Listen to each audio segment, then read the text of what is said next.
esi gimęs bet kurio mėnesio 5 arba 27 dieną, tavo prigimtyje žynys jau gimdami atsineša didžiulį žinių bagažą.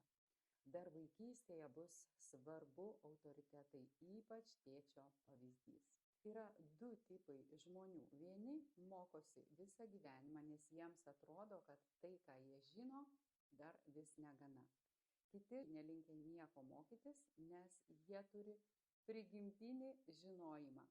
Sritis, kuriuose geriausiai galima išreikšti šio arkano energiją, yra susijusios su mokymais. Tai, ką jau žinom, ateina laikas perduoti kitiems. Tai gali būti mokytojai, ugdytojai, aukštųjų mokyklų dėstytojai, mokymai, edukacijos, per kurias daliname savo žiniomis. Jei norėtum sužinoti apie save daugiau,